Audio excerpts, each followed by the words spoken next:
ඇති බං යමා මේ අහන්නකො චූටි අම්මා. ඔයා වීල දෙනවා නම් නියගල හරි කමක්. ඕ ඇති යමයි ආ මොකද්ද පැටියෝ මී පාසාන? හා කමක් නෑ.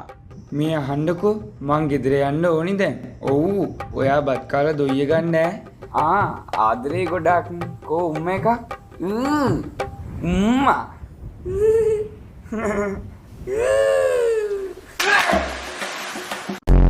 ඊගාවට මම අද තමයි ඉතින් දෙන්නේ දෙනවා දොඹේ යන්න පුතේ. දෙන්න සර් දෙන්න.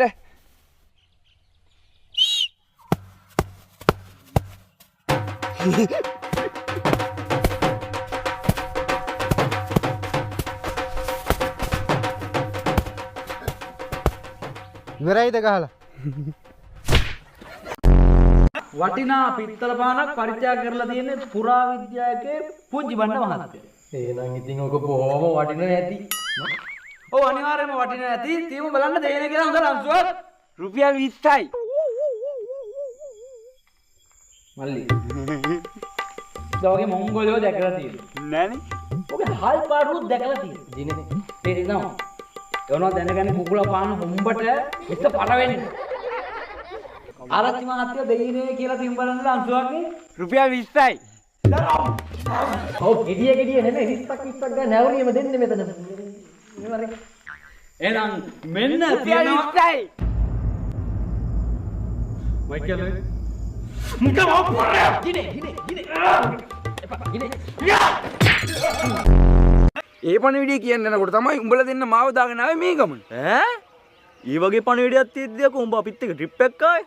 උඹම තිරසනෙන්නේ බා. උඹලානේ යකෝ මාව දාගෙන ආවේ. උඹලට යුතුයකමක් වශයෙන් මගෙන් අහන්න තිබ්බ කොහෙද යන්නේ කියලා. උඹලා වගේ දෙයක්ෝ අපි මේ රටේ වගකීමක් තියෙන පුරවැසියෝ.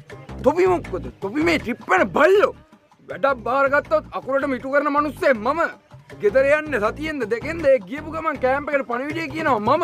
තොප්පි වගේ දෙකයි පැනයි සිප්පි කැල්ලක් නෙමෙයි යකෝ මම.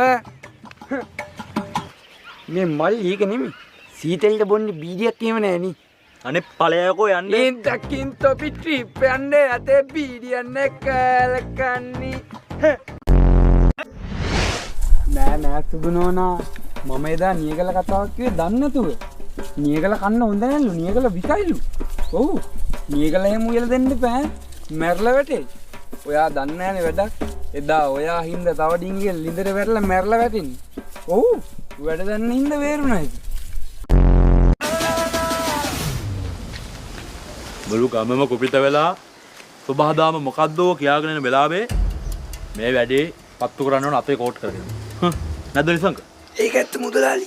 මේ ගමේ අපරාධ වෙන්න ඉඩ තියන්න බෑ. අපරාධ කොතනද? මේ නිසංකේතන. එකෝ. අන්න ඒක නිසායි මගේ දිවි පරදුවට තියලා මම මේ මෙහෙයුමට ආවේ. එකෝ.